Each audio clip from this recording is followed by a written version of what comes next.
Film dimulai dengan bersetting di daerah Texas pada tahun 1980-an, di mana ada seorang petugas kepolisian sedang menangkap seorang pria di jalanan yang terlihat mencurigakan. Yang anehnya juga membawa tabung oksigen. Lalu saat di kantor, sang petugas pun melaporkan kejadian ini kepada atasannya. Tapi tanpa dia sadari, pria yang dia tangkap mulai mendekat dari belakang dan langsung mencekik polisi itu hingga mati.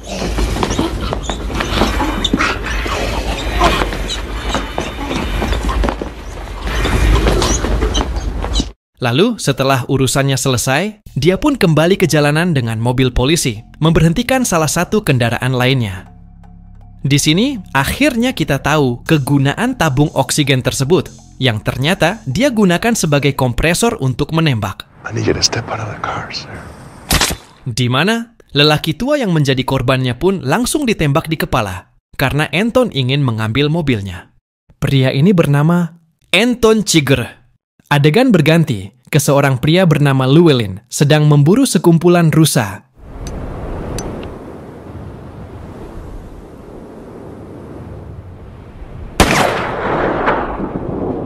Namun sayangnya, dia tidak mendapatkan hasil.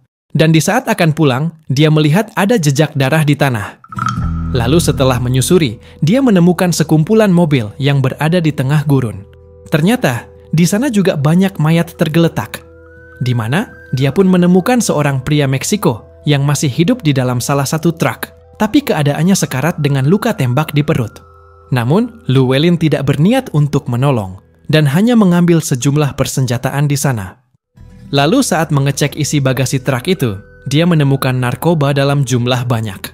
Jadi bisa diasumsikan kalau baku tembak yang terjadi di sana akibat transaksi jual beli yang kacau. Dia pun menduga kalau ada orang yang selamat, lalu pergi mencarinya. Dan setelah beberapa saat, dia berhasil menemukannya, sedang terduduk di bawah pohon. Lalu setelah memastikan kalau pria itu sudah tewas, barulah Llewellyn mendatanginya. Di mana dia pun menemukan sejumlah uang di dalam koper bernilai $2 juta.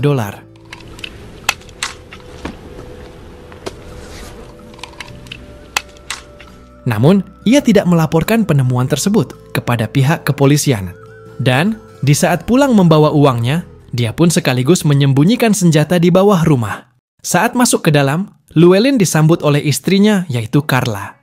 Lalu ia mempercayakan koper, serta pistol baru yang ditemukan pada mayat sebelumnya. Namun tentu saja, Llewellyn tidak memberitahu kejadian yang sebenarnya.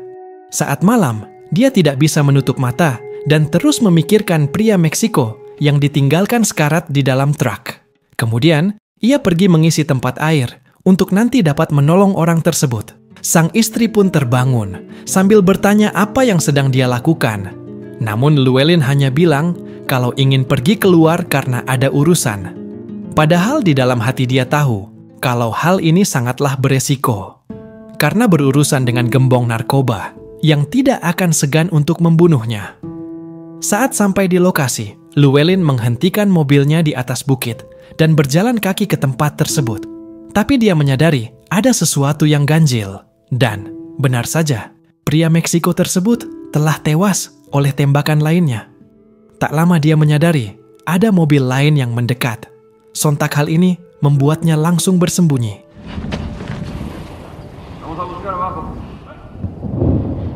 Di mana para orang asing tersebut mulai turun ke bawah untuk memeriksa keadaan di sana. Llewellyn tahu kalau nyawanya sedang terancam. Lalu segera pergi, tapi para penjahat menyadari hal tersebut dan langsung memburunya. Bahunya pun tertembak dan dia terjatuh. Namun di saat genting, Llewellyn menceburkan diri ke dalam sungai. Tapi anjing sang penjahat dengan sigap memburunya hingga ke seberang.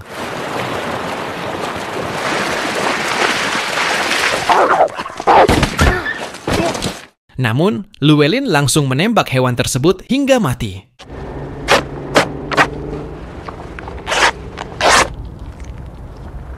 Kita beralih ke Anton, yang mengisi bensin serta membeli beberapa barang. Lalu ia yang tidak suka dengan sang pemilik toko yang bertanya tentang perjalanannya. Dia pun mulai mengintimidasi, lalu mengajak untuk bertaruh menggunakan koin. tanpa memberitahu hal apakah yang akan dipertaruhkan. Sang pemilik toko mulai ketakutan dan mengusir Anton dengan alasan ingin tutup lebih awal. Namun setelah digertak kalau dia akan kembali lagi saat malam, akhirnya mau tidak mau, pria ini harus menentukan pilihan. Tapi sang Dewi Fortuna masih menyertai sang pemilik toko karena berhasil menebak sisi koin dengan tepat. Di mana setelah itu, Anton juga segera pergi meninggalkan pria tua ini yang masih terlihat kebingungan. Scene berganti dengan Llewellyn sudah berhasil sampai di rumah. Menyadari kalau sedang dalam bahaya, sambil mengobati luka, dia pun menyuruh Carla untuk segera pergi ke rumah orang tuanya. Karena ia tak ingin menempatkan sang istri dalam bahaya, serta meminta untuk mengemas barang-barangnya juga. Scene beralih dengan Anton sedang berada di lokasi penembakan bersama dua orang pria, di mana dia disewa untuk menemukan koper uang yang telah diberi alat pelacak. Lalu, di saat Anton sudah menerima alat untuk melacak koper tersebut, dengan santai dia malah langsung menembak mereka hingga tewas. Lalu segera pergi dari sana. Pada keesokan hari, seorang sheriff bernama Ed pergi membawa 2 ekor kuda untuk menangani suatu kasus. Dia pun menuju lokasi pertama, di mana rekannya yang bernama Wendell telah menunggu. Di sana, terdapat sebuah mobil Ford tahun 1977 yang telah terbakar. Sang sheriff pun menduga kalau ini adalah perbuatan orang yang juga telah membunuh polisi dan seorang warga sipil sebelumnya. Lalu, mereka melanjutkan penyelidikannya dengan naik kuda, hingga sampai ke tempat para mayat itu berada. Ed pun langsung mengenali truk milik Llewellyn. Setelah itu, mereka mulai menyelidiki area tersebut dan langsung menganalisa kalau ini merupakan sebuah transaksi narkoba yang berujung kegagalan. Mayat-mayat yang ada di sana pun terlihat sudah membengkak, kecuali 2 mayat pria yang dibunuh Anton semalam. Di mana insting sang sheriff pun tahu kalau kasus ini pasti berbuntut panjang. Execution here. Until you can see the sights real clear. Di tempat lain, Anton telah sampai di rumah Llewellyn dan membuka pintu dengan menggunakan tembakan tabung oksigennya. Tapi rumah itu telah kosong.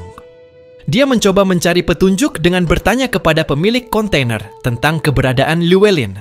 Namun, wanita ini tidak mau memberikan informasi apapun. Hal ini tentu saja membuat sang psikopat ini kesal. Namun, dia tidak bisa berbuat apa-apa. Dikarenakan terdengar suara mobil dari luar dan polisi juga telah sampai di sana, Anton pun langsung bergegas pergi. Ed dan Wendell menemukan kejanggalan di kontainer milik Llewellyn karena kunci pintu tempat itu telah rusak. Saat masuk ke dalam, Ed pun terlihat bingung dengan keadaan di sana. Apalagi ketika rekannya bertanya, kira-kira pembunuh macam apakah yang tengah memburu Llewellyn? Sang sheriff menjawab tidak tahu dan menikmati segelas susu yang sebelumnya dikeluarkan oleh Anton. Di tempat lain, Llewellyn pergi mengantar sang istri naik bis agar dapat pulang dengan selamat. Di mana dia mengambil rute terpisah dan pergi dengan membawa 2 koper lalu menuju sebuah motel untuk bersembunyi dari kejaran para penjahat, kemudian menaruh koper berisi uang tersebut di dalam ventilasi agar tidak mudah ditemukan.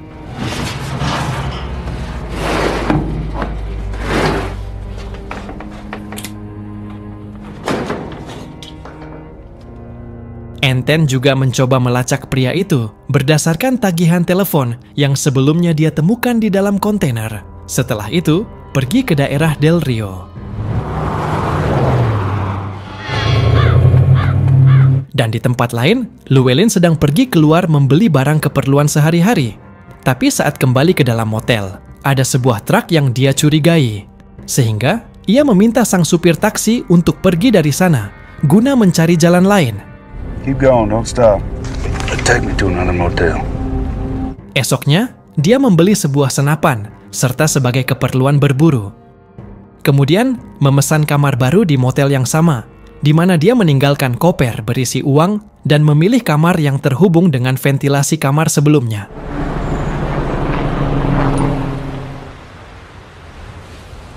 Lalu saat sedang menyetir, alat pelacak yang dipegang Anton tiba-tiba berbunyi di depan motel tempat Llewellyn menginap. Hal ini tentu membuat dia curiga, karena saat berhenti di depan sebuah kamar, suara yang dihasilkan alat tersebut makin kencang.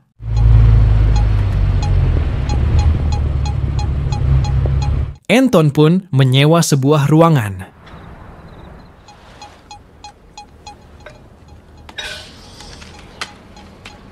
Dan saat gelap, dengan tidak memakai sepatu, pelan-pelan dia menuju kamar sebelumnya.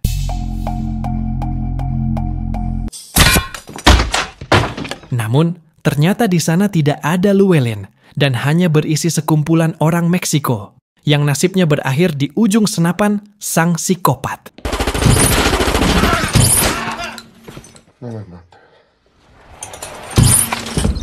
Di mana setelah itu, koper yang dicari tidak ditemukan, dikarenakan Llewellyn telah kabur dari sana dengan menumpang sebuah mobil.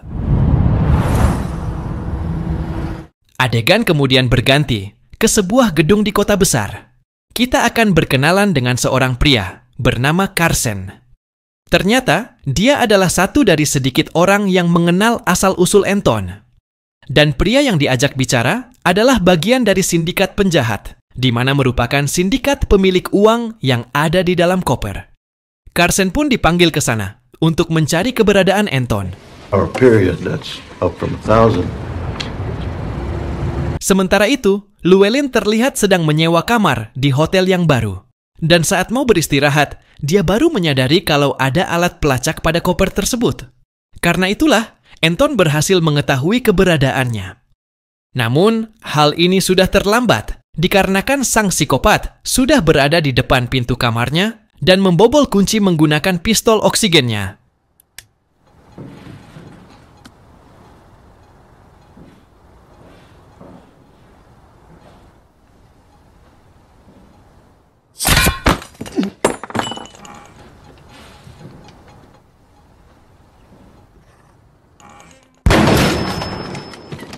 Tapi, dia juga menembak balik, lalu melempar kopernya keluar jendela. Kemudian, langsung kabur dari sana. Lalu saat sedang berlari, perutnya pun tertembak.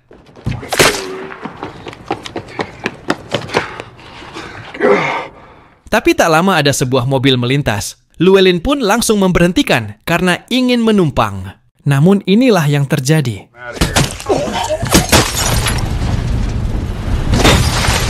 Dengan terpaksa, Llewellyn mengambil alih kemudi untuk menghindari tembakan. Tapi, karena tidak dapat melihat arah jalan dengan benar, dia pun menabrakkan mobilnya. Kemudian, langsung keluar, serta bersembunyi untuk menunggu kedatangan Anton. Dan di saat sang psikopat muncul, dan berhasil menembak kaki Anton tersebut, sehingga membuat Anton kabur karena terluka. Setelah itu, Llewellyn melanjutkan perjalanan menuju perbatasan.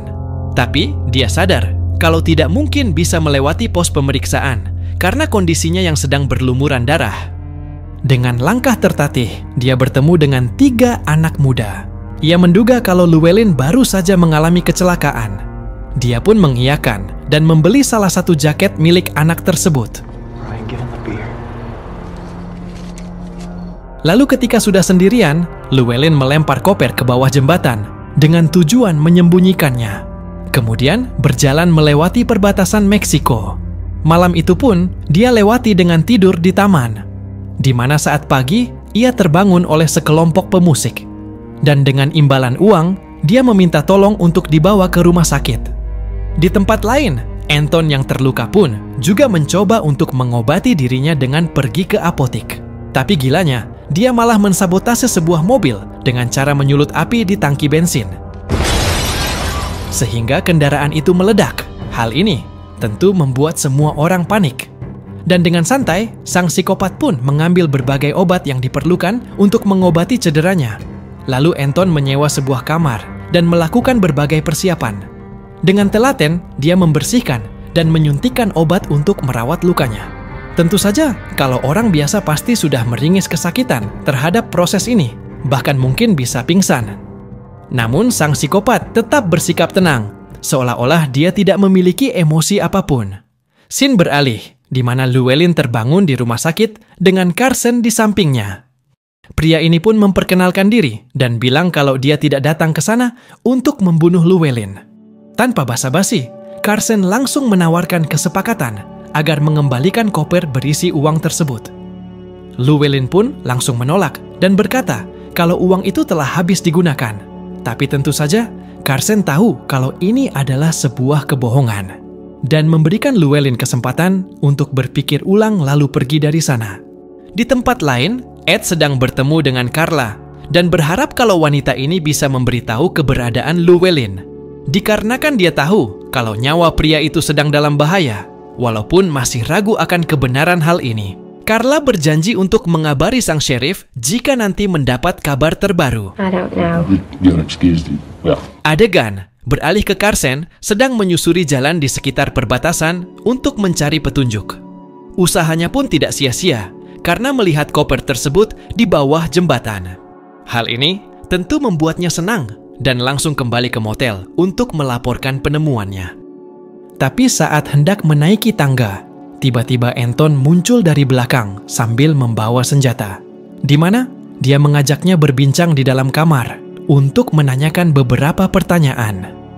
Dari raut wajahnya bisa tertebak kalau Carson terlihat tegang, dikarenakan dia tahu kalau saat ini nyawanya sedang terancam.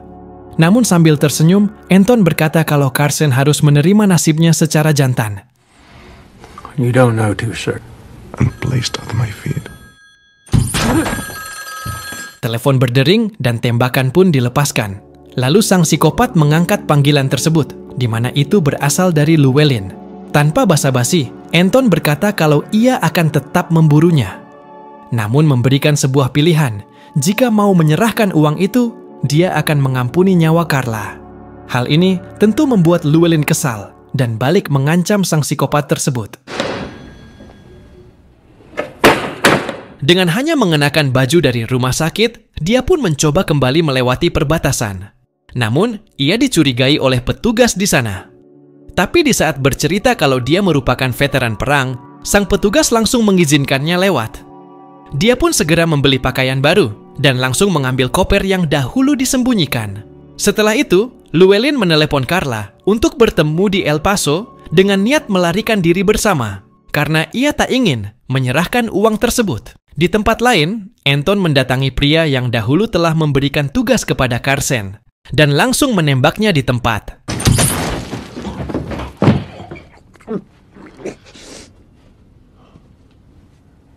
Carla pun terlihat sedang berada di dalam taksi bersama ibunya untuk menemui Llewellyn. Tapi tanpa mereka sadari, mereka juga tengah dibuntuti oleh orang Meksiko, di mana mereka juga memanfaatkan ibunya Carla untuk mendapatkan info mengenai tujuan perjalanan mereka ke El Paso. Di tempat lain, karena mobilnya mogok, Anton terlihat sedang menepi di pinggir jalan. Dia pun dibantu oleh warga lokal di sana. Dan setelah sedikit berkonsultasi tentang daerah tersebut, ia menduga kalau Llewellyn akan pergi ke El Paso. Namun, bukannya berterima kasih, Anton malah merampas mobil pria malang ini. Scene beralih ke Llewellyn yang sudah tiba lebih dulu di El Paso dan menunggu Carla di sebuah motel. Namun tak lama, Ed pun juga tengah melintasi tempat itu. Dan tanpa diduga, dia mendengar suara tembakan serta melihat ada sebuah truk yang tergesa-gesa pergi meninggalkan tempat tersebut. Sontak hal ini membuat sang sheriff langsung memeriksa keadaan sekitar, di mana ada mayat seorang wanita di dalam kolam, serta ada pria Meksiko yang terluka parah. Tapi naas, Llewellyn juga telah tewas karena tembakan di dada. Saat malam, Carla pun juga tiba di sana. Tapi melihat banyaknya polisi yang berada di tempat itu, dia yakin kalau sesuatu yang buruk telah terjadi. Kemudian setelah mengunjungi kamar mayat, Ed berbincang dengan temannya, yaitu Roscoe, yang juga merupakan seorang sheriff. Mereka membicarakan uang panas yang menjadi sumber masalah dan berbagai kematian di kota tersebut. Dia pun menyarankan Ed untuk kembali ke motel guna mencari petunjuk. couple hundred on his person. Saat hendak masuk ke dalam kamar, terlihat kalau kunci pintunya telah dijebol, persis seperti pintu rumahnya Llewellyn. Ternyata, Anton juga sedang bersembunyi di tempat tersebut. Tapi untungnya saat masuk, mereka berdua tidak bertemu. Di mana setelah itu, Ed mencoba memperhatikan semua detail ruangan. Namun, hal ini malah membuatnya makin bersedih. Kemudian, scene beralih ke Carla, sedang memakamkan ibunya yang telah meninggal karena sakit kanker. Lalu saat pulang ke rumah, dia menemukan Anton telah duduk manis di kursi kamarnya. Tujuan pria ini ke sana adalah untuk menepati janjinya kepada Llewellyn yang akan membunuh Carla jika tidak mendapatkan uang tersebut. Tapi dia memberi sebuah kesempatan dengan kembali menggunakan koin, namun sambil menahan tangis karena menolak untuk bermain. Karena dia tahu apapun yang terjadi, Anton akan tetap membunuhnya. Dan dari sini kita tidak tahu bagaimanakah nasib Carla, karena Anton hanya terlihat keluar dari rumah tersebut. Kemudian, dia melanjutkan perjalanannya dengan mobil. Namun inilah yang terjadi. Saat di lampu merah, dia mengalami kecelakaan. Namun, walau kembali terluka dan mengalami patah tulang di tangan, dengan tenang sang psikopat keluar dari mobil, lalu duduk di samping jalan. Lalu dia dihampiri oleh dua anak yang sedang melintas dengan sepeda, dan berkata kalau ambulans akan segera datang. Namun, Anton malah membeli kemeja salah satu anak di sana untuk digunakan sebagai penyangga tangan, serta meminta agar mereka tidak pernah melihat Anton. Tapi walau bingung, kedua anak ini pun menuruti permintaan tersebut. Dengan langkah yang pincang, Anton berjalan pergi dari sana. Adegan beralih kepada Ed yang sudah kembali ke rumah. Ia bercerita tentang mimpinya semalam kepada sang istri, di mana dia bertemu dengan ayahnya dan mengajak Ed berkuda serta bersantai di depan api unggun. Namun, di saat ingin menikmati kebersamaan momen tersebut, sang ayah berkata kalau ini belum waktunya, sehingga membuat dia terbangun. Hal ini membuat Ed berkesimpulan bahwa di dunia gila ini, dia masih memikirkan urusan yang harus diselesaikan. Lalu, film pun berakhir. I need you to step out of the car, sir.